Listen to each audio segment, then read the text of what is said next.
by your kindness and by Prabhupada's causeless mercy, I'm able to visit again and get your association in this magnificent spiritual abode of the Lord that Prabhupada manifested here on this earth. There is no doubt this is a Dham.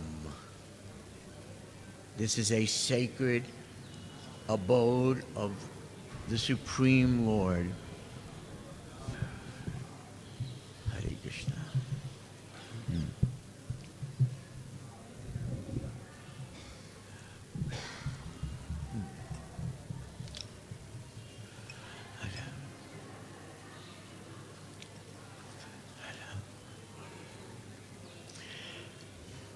I think I've said this once before, but it never gets old.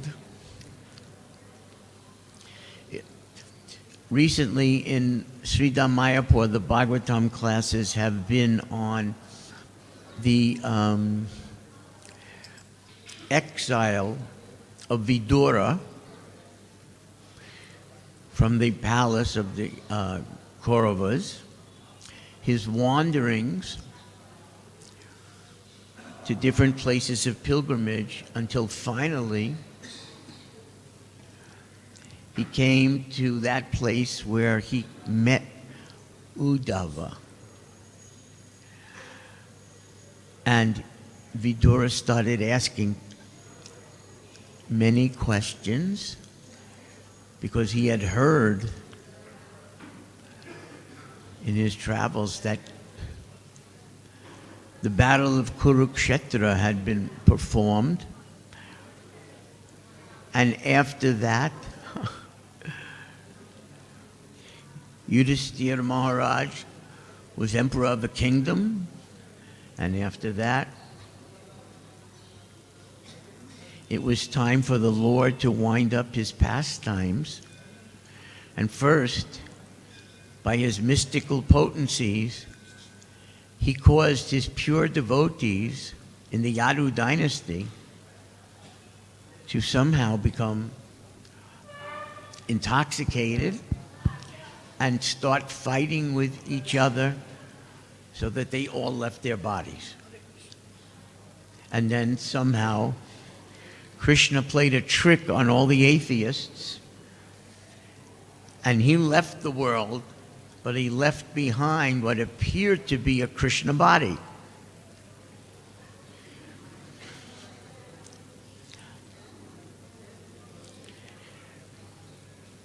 And this was all unbearable news to Vidura. And as he started asking Uddhava questions about what had happened, at one point, Uddhava's remembrance of Krishna was so intense on the spiritual, transcendental plane that it was almost as if he left his body. He fell down in a complete absence of life symptoms. He was in a spiritual trance. He had gone to be with Krishna, right in front of Vidura's eyes. And after long, long minutes, Uddhava consciousness returned to his Uddhava body.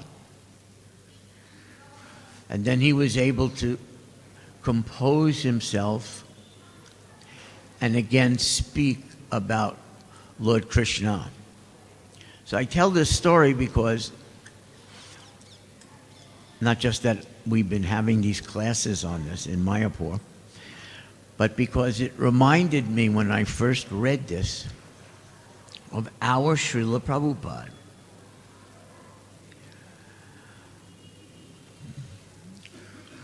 I was just wondering, is there a translation? I see that, but are there devotees here that only speak Hindi or something, not English?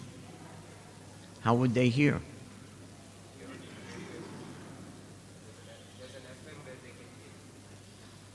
So the devotees have such a device if they need it?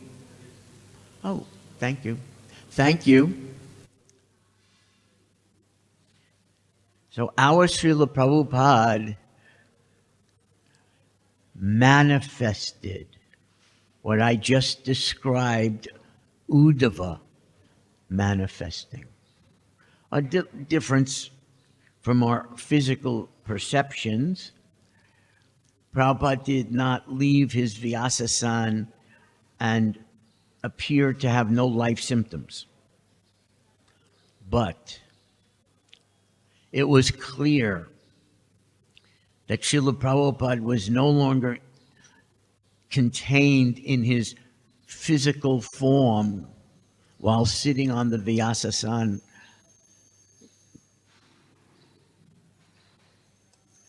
Let us take a moment to honor our deities, Prabhupada's deities.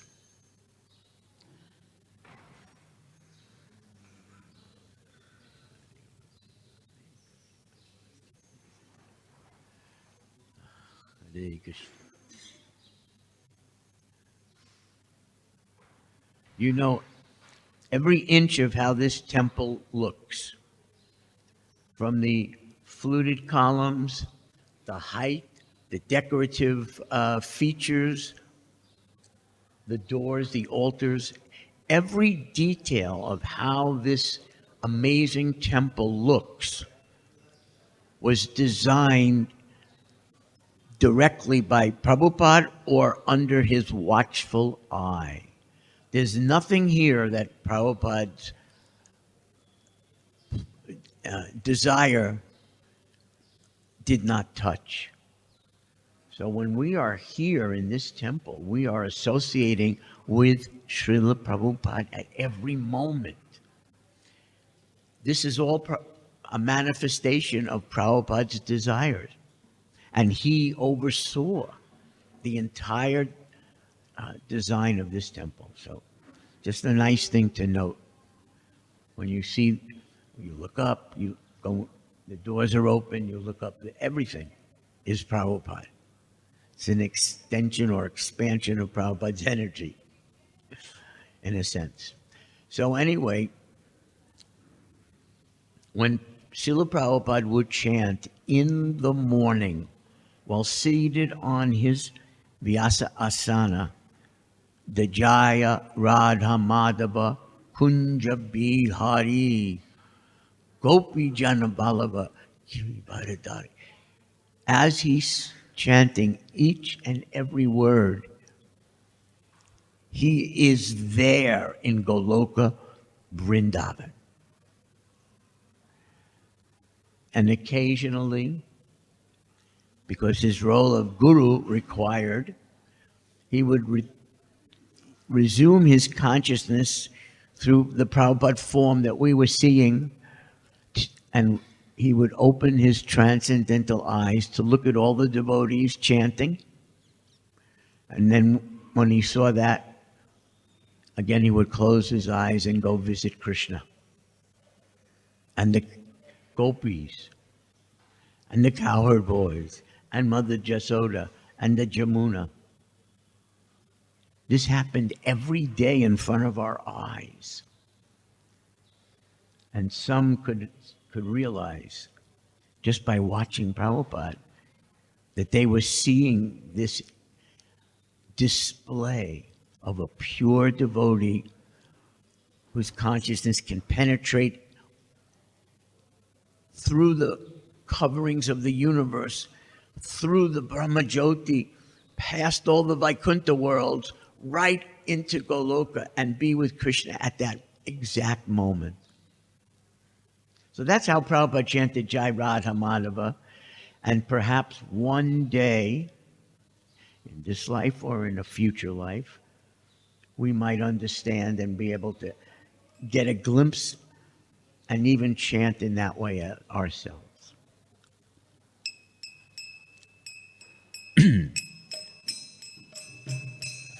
Jaya Radha Madhava Kunja Bihari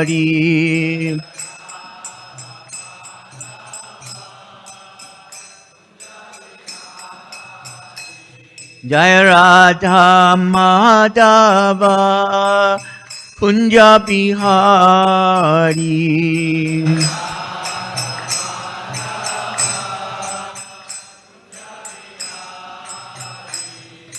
Gopi Janna Vallabha Girivaradari.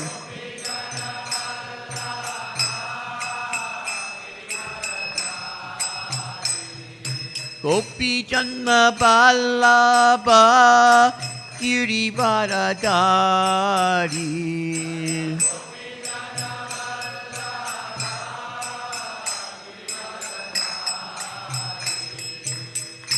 Yashodanandana Praja Janaranjana.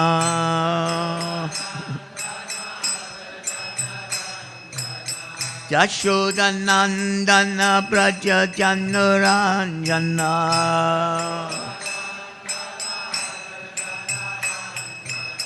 Jamuna Tira Vanachari.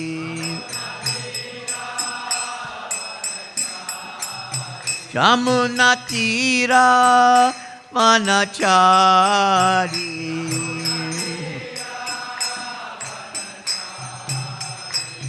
Jai Radha Madhava Kunja Bihari.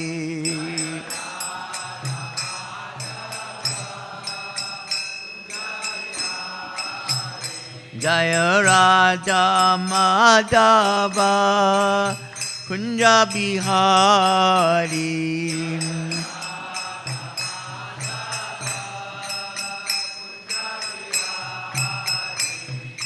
Gopi Janna Vallabha Girivaradari.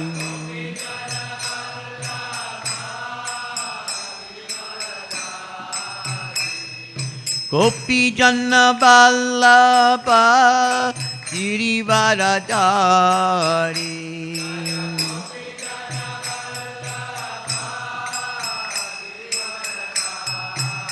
Yashodanandana Braja Janaranjana.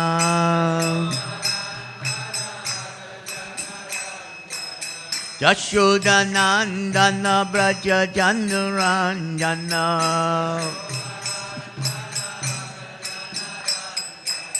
Jamuna Tira Vanachari.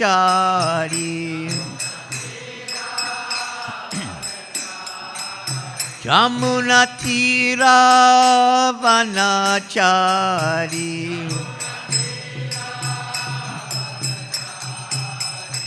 Jaya Radha Madhava Kunja Bihari.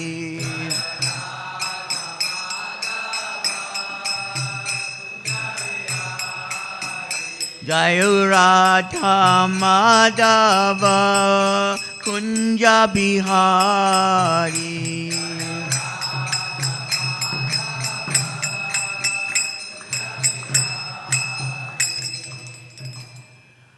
Srila Prabhupada ki jai.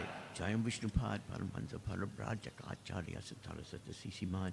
His Divine Grace, A.C. Bhaktivedanta Swami, Srila Prabhupada ki jai. ISKCON founder Acharya Srila Prabhupada ki jai. BBT founder Acharya Srila Prabhupada ki jai. Anantakoti Vaishnava Vrinda ki jai. Namah Acharya Srila Haridas Thakur ki jai. Prem Shri Gaho Sri Krishna Chaitanya Prabhu Nityananda Sri Advaita Gadadhara Sri Vasadi Gaur Bhakta Vrinda ki jai. SriSriRadha Krishna Gopa Gopinath Shama Kund Radha Kund Gira Govardhan ki jai. Sri Vrindavan Dham ki jai. Sri Mayapur Dham ki jai. Sri Jagannath Puri Dham ki jai. Jamuna Mai ki jai. Ganga Mai ki jai. Transcendental Book Distribution ki jai. Sri Krishna Sankirtan Book Distribution Marathon ki jai. Sri Sri Gauranitai ki jai. Sri Sri Radha Rasabihari Lalita Vishaka Devi ki jai. Sri Sri Sita Ram Lakshman Hanuman ki jai. Samaveda Bhakta Vrinda ki jai. Gaura Premanandi Hari Hari Bol. All glories to all the assembled devotees. All glories to all the assembled devotees. All glories to all the assembled devotees. All glories to you, Srila Prabhupada. Thank you very much, Srila Prabhupada.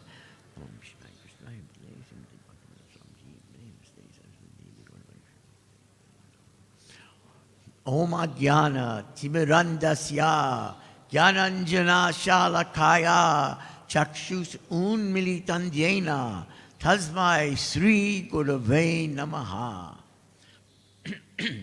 Om Namo Bhagavate Vasudevaya. Om Namo Bhagavate Vasudevaya. Om Namo Bhagavate Vasudevaya.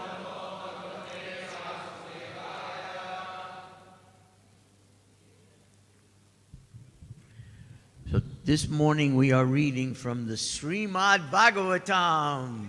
Haribol.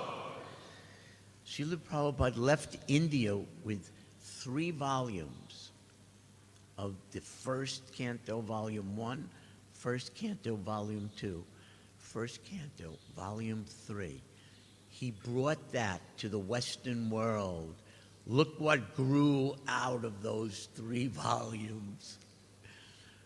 The tree of devotional service grew so tall that the branches covered all the continents, and the leaves and the fruits of love of Godhead started falling into every country and every city, and gradually it's still growing into every town and village. So our movement is created to bring these, especially these 3 volumes of the Srimad Bhagavatam, first canto, and of course Bhagavad-gita as it is, not any other version. Our movement is created and formed and dedicated to do this in every language that exists in this earthly realm. And there are hundreds of languages that we have not yet brought these books out into, but we're working on it. And it's generational work. The great acharyas and Srila Prabhupada have left so much seva for us to do now and future generations. That is their kindness, because this seva connects us to Prabhupada and to the Sri Panchatattva. And everything changed when Lord Chaitanya appeared. Every process of devotional service, even the instructions that Krishna gave in Bhagavad-gita on how to become a pure devotee, they didn't go away, but Lord Chaitanya brought something so new. We have no idea how love of God and freedom from sins could happen before you're qualified. You had to be qualified, and Krishna described throughout Bhagavad Gita how to become qualified. And then Lord Chaitanya comes because his devotees and his plenary portions and expansions called him to come and said, this age of Kali is so degraded, they will never be qualified. It's all they can do, everyone. Prabhupada writes in one purport in Bhagavad Gita, 99.9% of the entire human race here on earth are so degraded, they just have no understanding beyond sense gratification, serving their senses with their life, with their endeavors, with their determination, with everything that they desire. And thus, most will not even, or most would not have even taken their next birth as a human. If you read carefully the chapters, especially the divine and demonic nature of Bhagavad-gita, and you read those purports and you realize this is describing human society right now. Prabhupada wrote it 50 years ago. Bhagavad-gita came out with all those purports in full in 1972, so more than 50 years ago. But what Prabhupada is describing then is totally accurate right now in all of human so-called civilization. Same principle is there when Krishna spoke Bhagavad-gita and describes how the modes of nature control the conditioned soul. How the modes of nature create your false ego, your mind, your intelligence, your senses, all 10 of them, all the sense objects. The modes of nature, we are so asleep, and the modes of nature are creating different dreams that sometimes I'm a man in India. Sometimes I'm a lady, maybe in India, or a man in America, or a lady in England, or sometimes I'm in the body of a bird. These are all dreams that modes of nature are creating in our consciousness. And we believe that they're absolutely true. And then when Krishna goes on to describe how, with the degradation of time, how people become demonic. And he describes the different categories of being demonic. So what Krishna described 5,000 years ago, it's not something old that does not apply now. It's the exact description of the world right now. Krishna spoke it 5,000 years ago. We don't need an update. Oh, the Karmi society, non-devotee society, they have improved in so many ways. They have changed how humans live in so many ways. So whatever Krishna said 5,000 years ago, how could it apply right now? But what is so astonishing is that nothing changed from what Krishna described. The fact that humans may endeavor to improve how to sleep comfortably, that humans endeavor and may have improved how to eat in different ways. Humans have endeavored and improved how to have, I'm sorry to have to say this, different types of sex in different ways. And how humans have advanced, so-called advanced, in the ways of defending their families, their homes, their communities, their towns, their nations. They have new weapons, all irrelevant in the sense that these are just attempts and changing ways of how to eat and sleep and defend and have sex. And how a human becomes degraded in that, what that makes him desire and endeavor for and think about, the exact way Krishna explained it 5,000 years ago is the exact way, when you look at the world today, that the world is carrying on. So there is sometimes some confusion in even the thoughts of some devotees that because humans have made changes, let's take the science class. They keep endeavoring to understand the origin of the universe. They keep endeavoring to understand the nature of the universe. They keep endeavoring to understand the origin of life itself and the origin of the whole structure of the universe with different planetary systems. And they're endeavoring to understand how different species arrived. And so someone may say, well, we have to, like we're building this museum in Mayapur, which has a name, by the way. We've officially changed the name to the Science Museum of the Vedic Planetarium. It used to be just MOVP, Museum of the Vedic Planetarium. Now it's the SMVP, Science Museum of the Vedic Planetarium. So we're endeavoring to build this.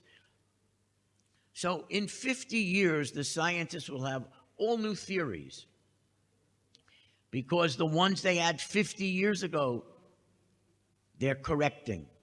The ones that they have now, they're also correcting. In 50 years, the ones that they have will need correcting because the fundamental paradigm of every one of these physicists and theorists, and it doesn't matter what field they're in, whether it's quantum mechanics or physics, physical properties of nature, it makes no difference. They're all starting with the premise that the universe appears, life appears, without anything called spirit, what to speak of anything called God. So from those beginnings, their theories are forced into being very reductionist. Maybe we'll explain that as we study this text in purport. But anyway, that does not mean that every 5 years we have to change the whole museum, because the fundamental problems with their theories and the fundamental truths of Vedic science are not changing at all. So our museum and its exhibits, we may tweak it every now and then, every 25 years or so, but the information and knowledge will not change. Just like what Krishna spoke in the Bhagavad-gita, that knowledge does not change. I suppose the only difference is that now Lord Chaitanya enables very fallen souls like this one to miraculously be able to understand some of it. And before Lord Chaitanya came, the process of acquiring knowledge takes many, many, many, many lifetimes, according to Krishna. Many lifetimes of searching for knowledge. And then maybe one will finally learn enough about life and the universe and beyond, and about God, the source of everything. But with Lord Chaitanya's appearance, you can get it all in one lifetime. That's the miracle that changed when Lord Chaitanya appeared. And we are now in that movement, receiving that divine gift from Lord Chaitanya and his purest representative, Srila Prabhupada. Just think, Namaste, Saraswati Devi. We're offering obeisance. Saraswati Devi represents the whole Guru Tattva. Saraswati Devi. Gauravani Pracharine. This person is now the complete embodiment and representative of Gaura, And he is spreading the Vani of Gaura. And what is the effect? That all the demonic atheistic conceptions, Nirvasesha, Shunyavadi, Paschatya Desha Tarine, are going to be gone from this earthly world atmosphere. That's what Lord Chaitanya is empowered Srila Prabhupada to do. So with that introduction, we can read from Srimad Bhagavatam, which is the literary incarnation of Krishna, the Supreme Personality of Godhead. When we were working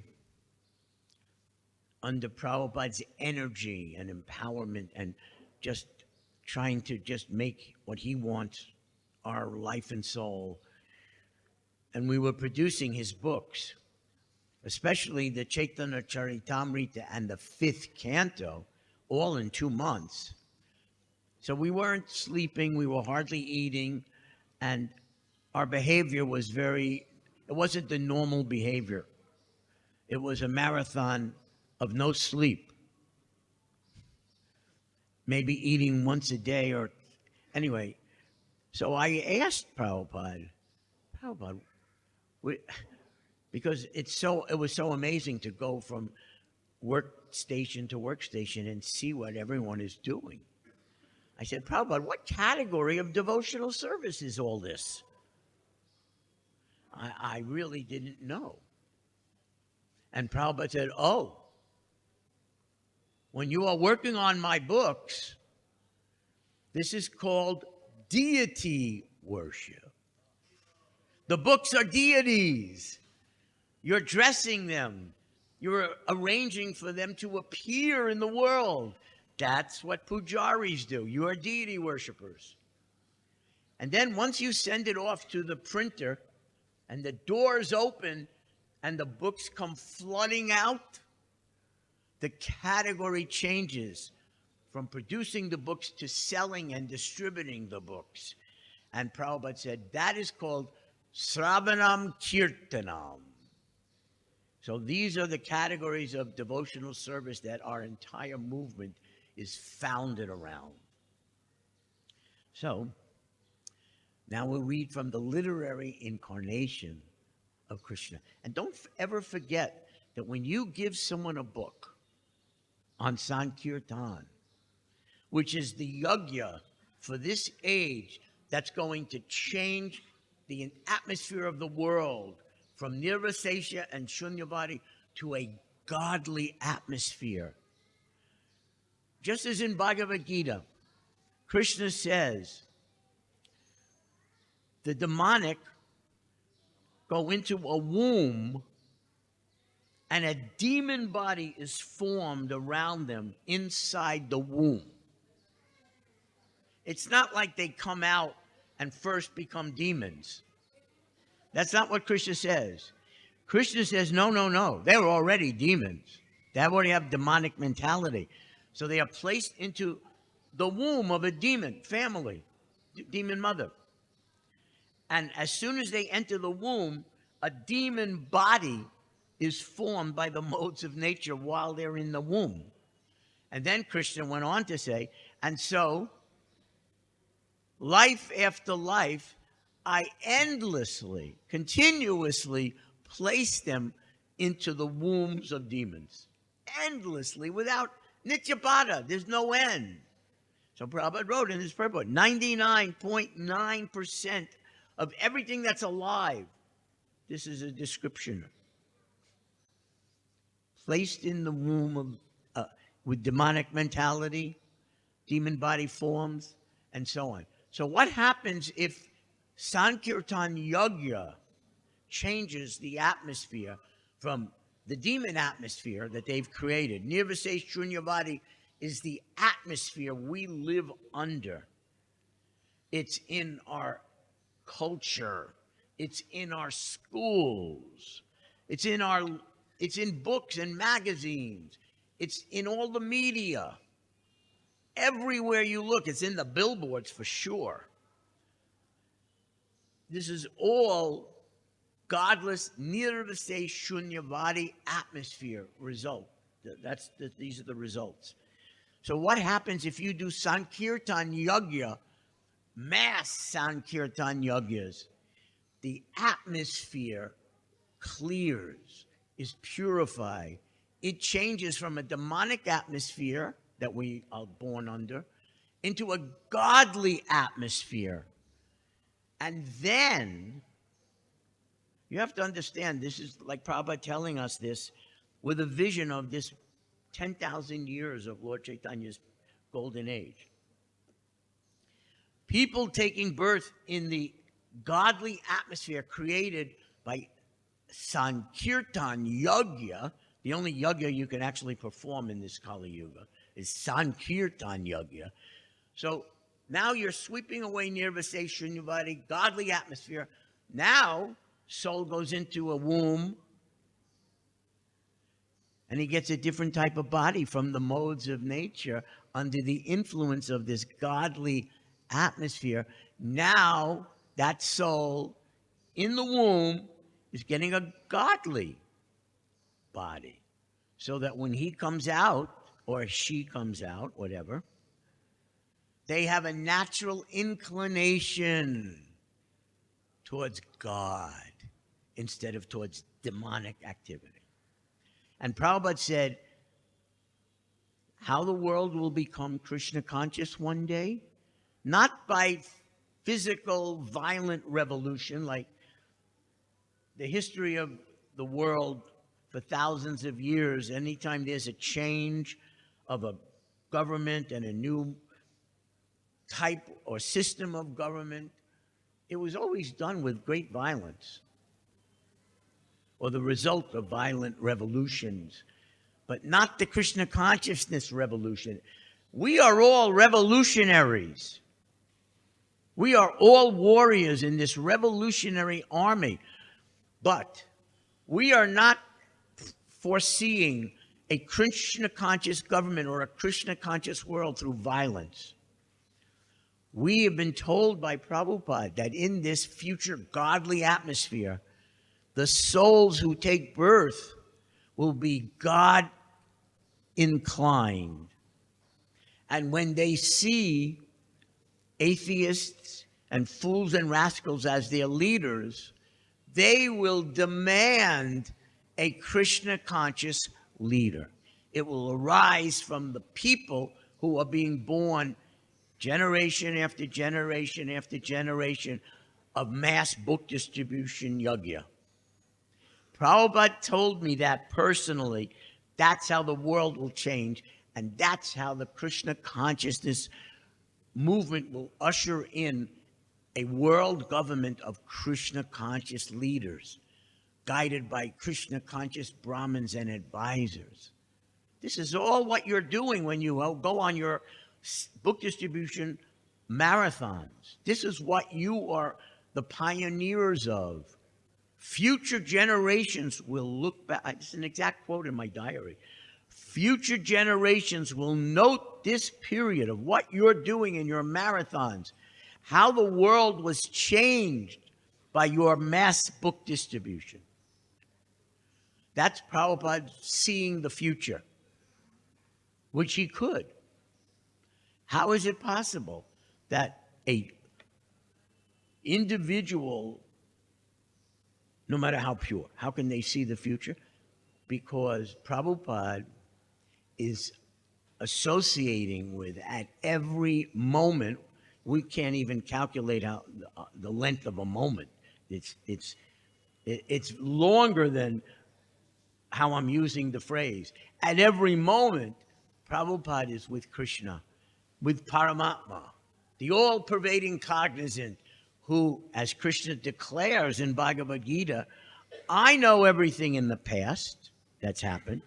I know everything at present that is happening in every embodied soul's body. I know what's happening in the blades of grass and the trees and the birds and the reptiles and insects and all the humans, wherever they are. Krishna says, I know everything about their thoughts and activities. And then Krishna says, and I know everything that will happen in the future. That's Krishna. That is super soul. That is Param Atma. Super consciousness. Past, present, and future is a quality of Paramatma. So Prabhupada is having endless, timeless conversations with the Paramatma and Krishna through the Paramatma. That's how he's selecting the words of his books. He told us that. This is not like the writing of any other person you've ever heard of, even in our movement. They may be great scholars, theologians, knowledge of Sanskrit might be pucka, very excellent. But as they choose the words for the translation and explanations, which Prabhupada always called purports, is Krishna and that author having conversations, how to select each word, so that those books will be law books for the whole human world for 10,000 years. No, we don't know of any author yet, other than Srila Prabhupada, that we can say that about. And Prabhupada said it himself. He can see the future. So when he's writing, and he's telling us how the world's going to change, and he's telling us in the future, historians will note this period. What does that mean, this period? This period of huge Sankirtan book distribution marathons throughout the world. That's the period, Prabhupada said, historians in the future will say that's what changed the world's atmosphere. That's what changed everything in the world. That's what ushered in a Krishna conscious world. Future historians will note this period, will note what you are all doing now in this time, in these bodies. You are the revolutionaries that are bringing this, that are laying the seed, planting the seed for this to happen, according to Srila Prabhupada. Don't doubt this. Don't doubt it. Have unbelievable determination when you go on book distribution to never give it up. Make it your japa prayer. The secret, I've always been asked, of how did book distribution begin and what's the real secret? The secret is what you pray for in your japa. You're praying for 2 hours every morning. So it's not just hearing the name with no prayer, or it's not just the generic, oh dear Krishna, oh dear energy of Krishna, oh dear Lord Balaram, please engage me in your service. Yes, that's a wonderful, true, perfect prayer. But for the Sankirtan devotees, you already know what pleases Prabhupada the most. You already know what pleases Lord Chaitanya the most. That means you already know what will please the Lord in your heart the most. So pray for that. Pray for that while you're chanting your japa. My dear Lord, Hare Krishna, Krishna Krishna, Hare Hare, Hare Rama, Rama Rama, Hare Hare. My dear Lord, and each name of that mantra, please take my intelligence, take my mind, take my words, take my body, and most important, take my heart and use it all for book distribution, for Sankirtan Yajna, because I know that pleases you the most. I'm begging you, let me surrender myself to that which pleases you the most.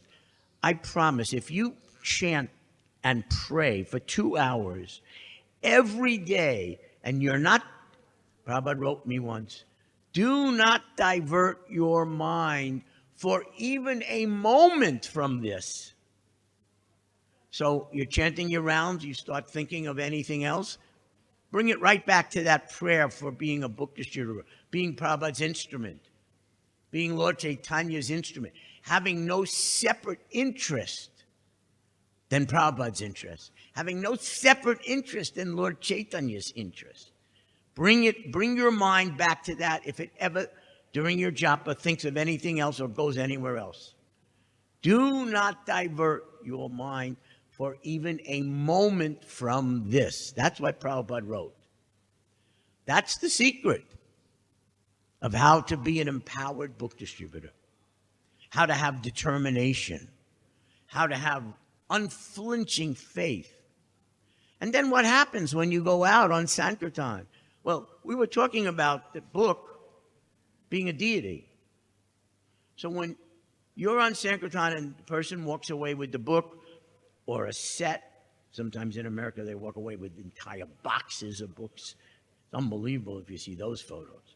Or packs. Every now and then, I know we're rushing to the next soul because we have spiritual eyes that are awakening on Sankirtan. What does that mean? We're actually being given the vision that every soul is in a blazing fire of material existence. Samsara dava, nadalida loka. The whole world, the souls are burning. And we are the Sankirtan instruments of the Lord to pull them out of the fire, pluck them right out, then run to the next soul who's also on fire, pluck them out. And on and on and on. We never stop. As long as there's a soul, he's on fire. Right? So but every now and then, pause just for a moment and reflect and enjoy watching that soul walking away, cradling Krishna. You gave him the book, which is the literary incarnation of Krishna. Prabhupada told me they're deities. So every now and then, just enjoy that. And then go back to saving souls. Plucking them out of the fire by giving them their first start in bhakti yoga. And by the way, the more you do this, the more your spiritual vision will become fixed. You'll really see everyone as not their bodies or minds, or their dress, or their position in the world. You'll really see everyone as if they're your brother or sister, a soul, a part of God. So we are devotees. We're gentle. We're loving. If I saw any member of my family, bodily family, on fire, would I not, without thinking, rush in and pull them out? That's real spiritual vision. When you see that, the second you open your eyes and look at a person who's not a devotee yet. It's quite a vision. And you know what happens after that? Well, imagine someone being so demonic, you would think no one would want to be with them. Whatever friend they might have had, who the heck wants to be with such a selfish, violent, vicious, polluted, envious person? So the friends will gradually all dissipate. Family members gone, except for one. Who is that one friend who will never leave the demon? It's Krishna in their heart. This is unbelievable. From the moment they entered this universe, which was about 150 trillion years ago, if you do the calculation of half of Lord Brahma's life is gone, it's about 150 plus or minus trillion years ago. Krishna, Param Atma, is in the heart, watching this rascal, this mudha, this atheist, this animal. And then what happens when the book distributor approaches? After 150 trillion years, what do you think Supersoul is feeling towards you when you approach that sleeping, burning soul? What do you think? You think he's amazed and happy and joyful and loves you even more? That after all that relative time, here comes my devotee to try to wake up this soul and give that soul a part of me. Well, the more you go on Sankirtan, you don't just develop spiritual vision for seeing the souls. The Lord, Param Atma, begins to show himself to the Sankirtan soldiers. And after a while, if you're truly immersed in this pure consciousness of Sankirtan, where you're not diverting your mind for even a moment while you're praying and japa and everything, frankly, you go to sleep thinking about it, you wake up thinking about it. When you are doing that, as Krishna says, 24 hours, you're never not thinking of me in that way, then you begin to have this vision that when you are approaching each soul, you're approaching the exact same Lord Param Atma. How amazing that you begin to feel his presence. How amazing that he gives you a feeling that he's there. He gives you some eyes and consciousness. And the book distributors think, oh my God, I'm running to Krishna. Each time I run to a soul, I'm running to Krishna. My whole life is now running to Krishna in their heart. Krishna is so pleased. That's where the ecstasy is coming from. That's book distribution, Sankirtan ecstasy. It's pouring out of the Lord Paramatma. So how do you not keep running towards it, towards him? And you begin to have that consciousness on Sankirtan. Imagine how that gets applied in your life. You wake up and you run to the temple to hear the holy names on your japa beads. You run to the temple to see the deities. You're running, your whole life is running to Krishna. That's what Sankirtan trains you to do. Not just to save your brothers and sisters who are burning in this endless, blazing fire of material existence.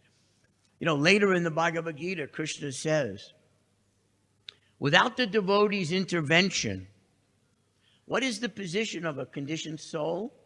It's exactly like taking a person in the body and dropping them alone in the middle of an ocean and sailing away. 99.999% of all humans, they're in that ocean, alone, struggling to exist. That's Krishna's description. We've all seen the artwork where Lord Krishna is arriving on his carrier, Garuda, and plucking out that drowning soul from the ocean, right? We've seen that artwork. Every soul has been dropped into the ocean, and we get to try to save them. We get to give them that which will keep them afloat as life after life, if whatever it takes, so that they can be plucked out completely by Krishna. This is all part of the science of Sankirtan Yagya, which you are the participants of. So we glorify you for this marathon that you've just performed, for the pleasure of Prabhupada and the pleasure of all your deities and the pleasure of Sri Panchatattva and the salvation of every soul and the pleasure of Lord Paramatma. Who would ever want to give that up? I know devotees who even at advanced age in their 70s, they started in their 20s and they still go out every day and distribute Prabhupada's books. They cannot give it up. They can't, they won't. They are truly immersed in the ecstasy of this Sankirtan. So, okay, we have a few minutes. We'll chant the verse and read the text.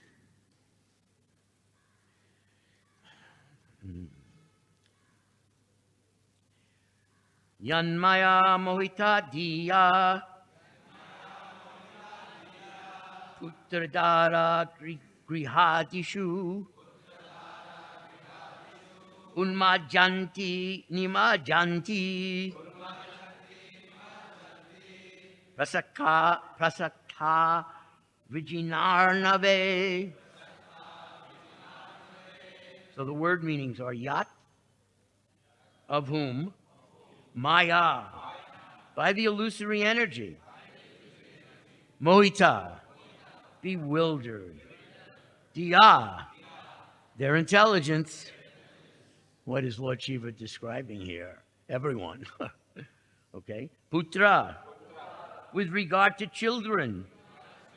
Dara, wife. Griha, home. Adishu, and so on.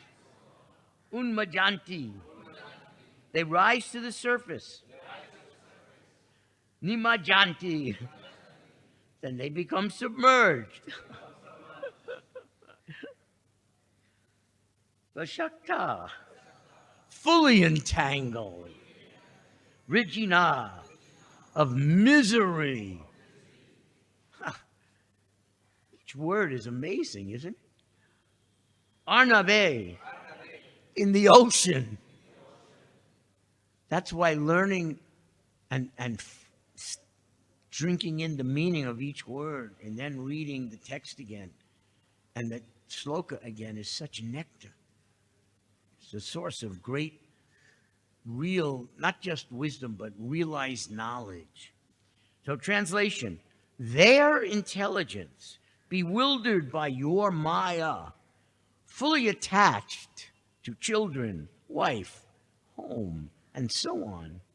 Persons immersed in the ocean of material misery sometimes rise to the surface and sometimes sink down. There's no doubt when Lord Shiva speaks like this, it's the absolute truth.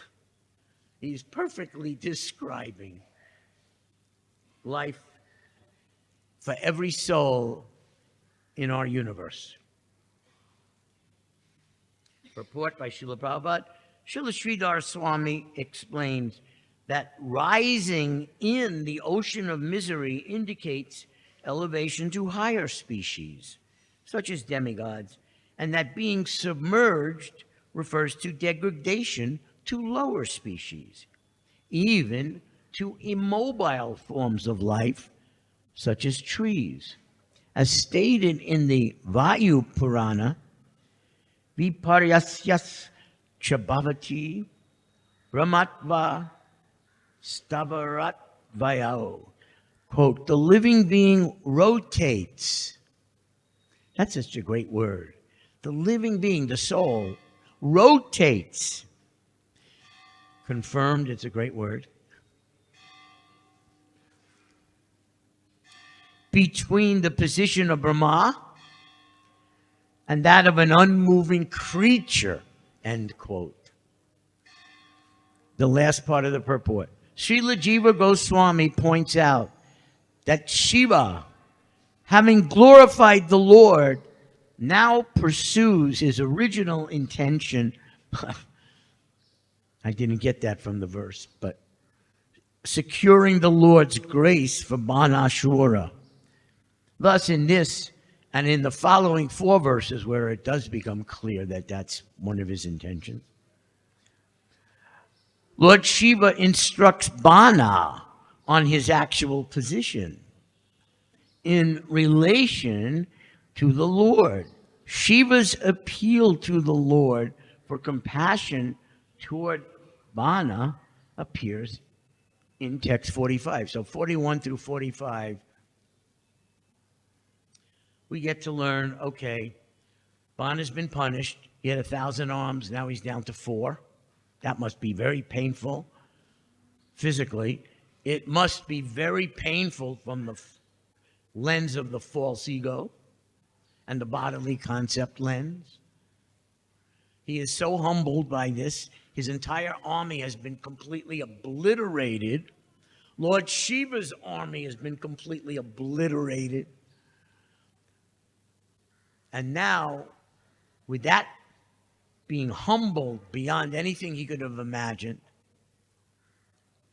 being humiliated, humbled, and hearing from Lord Shiva, his worshipable Lord, about the position of everyone, including him, rising in this ocean and then sinking into this ocean. With every wave, endlessly. There is no end. It can never be traced out. When did the soul first come into this ocean? And without the intervention of Krishna and his devotees, you can never trace out when that soul's going to get out of this ocean. Therefore, eternally conditioned, eternally nitya bada. So with this knowledge being given to him, Bana is finally waking up. And based on the desire of his dear, pure devotee, Lord Shiva, and the fact that he is in the family of Prahlad and Bali, he's a demon, but in the family of the devotees that rule over the demons, Lord Krishna will award this benediction and not kill him immediately. Anyway, we're getting to that in the future classes. So does anyone have any comment or question before we go to rush to honor Krishna Prasadam? Yes, Hare Krishna.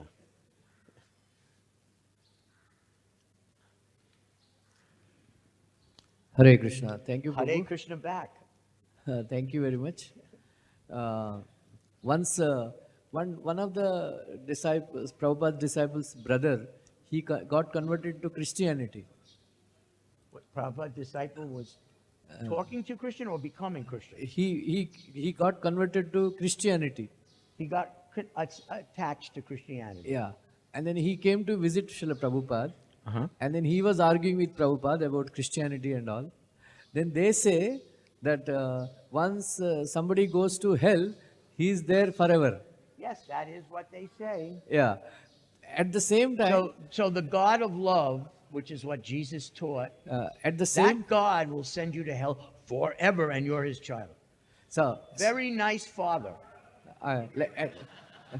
So at the same time, Prabhupada received a very beautiful picture of Rukmini Dwarkadish.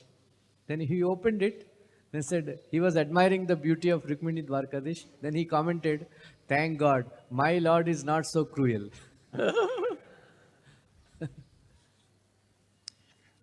We're not preaching to criticize other religions.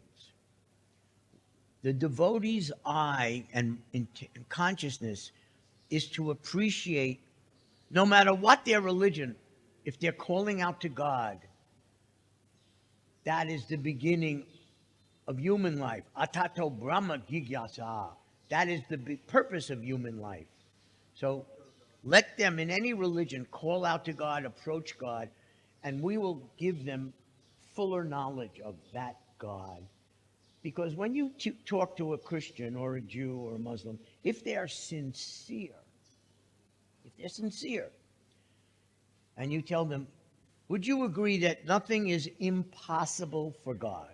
Start with that. Nothing's impossible for God. I know I started with that when Prabhupada told me to print all these books. I said, what a fool I am to say it's impossible. What could possibly be impossible for God or his energies. So I think there's common ground. Nothing's impossible for God. Then comes the hard part. just like Then comes the hard part. Well, then it's possible for God to have a form. so you nicely very brought out. It is very possible that God can appear in a form and give you eyes to see that form. Because you just agreed nothing's impossible for God. You nicely very nicely you brought out this point that even though Krishna says in Bhagavad Gita that I throw these demons into a demonic species again and again, forever they will not come to know. But you brought out this by distributing They'll start having Prabhupada godly books. sentiments, yes. By distributing Prabhupada books, even these demons can be saved. Can you pass the microphone over to His Grace Srimad Devakinandan Prabhu? Hare Thank you, Krishna. Rameshwar Prabhu. Anyway, I was going to appreciate the last part he just picked up. We are nearby, so he picked up from here. That, you gave the key to make whole world Krishna conscious. Prabhupada wanted to see whole world Krishna conscious. Oh, yes. And how is it possible? By going out and giving this mercy of book distribution, Sankirtan. That way, they will go in right womb. They will not go in the womb of a demoniac mother. And thus whole world will become. And first they may be demon, but first they get the Krishna consciousness through the book and all these things. And even they die, they will go in the womb of Mother Suniti or somebody to become like Dhruva. So thank you very much for bringing out this point. Well, the thank importance you of book for distribution. appreciating that it is the yajna of Sankirtan, the only yajna that can be done in this age. But what does yajna do? It changes the world's atmosphere. And everyone gets born in the future influenced by that changed, transformed atmosphere. It literally enables them to have a godly type of body in the womb of their future mom. Yes, that's the miracle of Sankirtan. That's a miracle.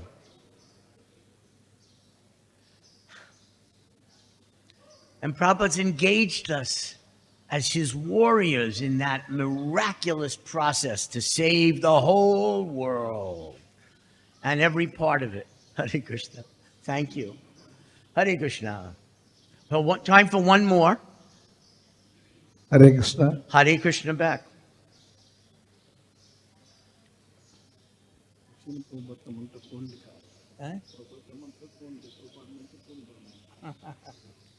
He wants to know who composed Prabhupada mantra Namam Vishnu Padaya Krishna Pristaya Bhutale Srimate Bhakti Vedanta Swami Niti Namine Namaste Saraswati Devi Gauravani Pracharine Nirvishesa Sunyavadi Paschadhyattarine. The devotees heard Prabhupada say that to his Guru Maharaj, Srila Bhaktisiddhanta Saraswati. And they asked him, what is that? And he explained, this is a pranam mantra to spiritual master of the whole world who is with me at every moment. So they were thinking, well, Prabhupada, could we say our own pranam mantra to you? He's the founder, Acharya. So Prabhupada said yes. We didn't have great Sanskrit scholars then. Prabhupada guided them into what each pranam mantra should be. Like everything else, we are babies and being fed by Prabhupada, nourished by Prabhupada, trained by Prabhupada in everything. So that's where that came from more than 50 years ago. I heard that Panditji Pradumna composed it. He was, okay, Panditji was living in our temple in Columbus. And when Prabhupada finally decided to create the ISKCON press, oh, by the way, this is very important that you all know this. I believe we're going to have a transcendental visit by His Grace Sri Giriraj Swami, I believe that may be coming. He is here. Well, then you need to hear this. This was the greatest first service he did before coming here. Prabhupada had decided it was time for us to have our own Brihat Mridanga. Printing press, binding equipment, photographic equipment, layout tables, everything. But Prabhupada said, I will not buy such equipment and put it in a place where we're just renting. Well, in 1968, every place was just being rented in every city. So Prabhupada said,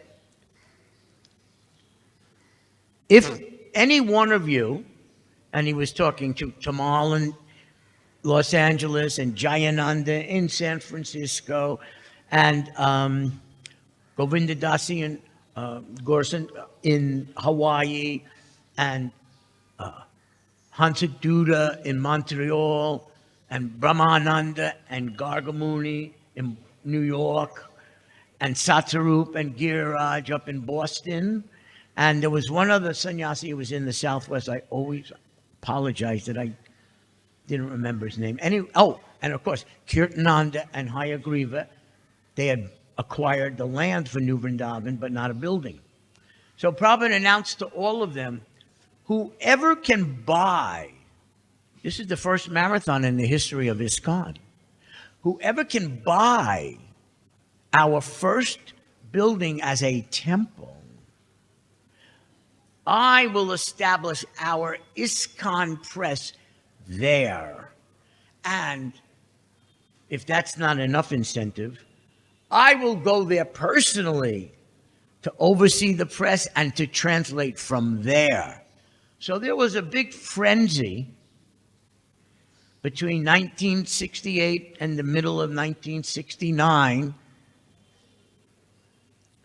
because in those days, our movement did not have money from Sankirtan or life members. Our movement had money because Satsarup had a job paying the rent. Jayananda had a job paying the rent. In Los Angeles, Dayananda had a job for paying the rent. In each of these places, we were working in the outside world just to get money for the rent. So money in those years, you can't imagine. Okay, just like you can't imagine Prabhupada leaving his world and going into the snow and freezing cold. You have no idea what cold is. This is so warm here. In Mayapur, it's 20 degrees lower. Well, in New York, it's 50 degrees lower than it is here right now, at least.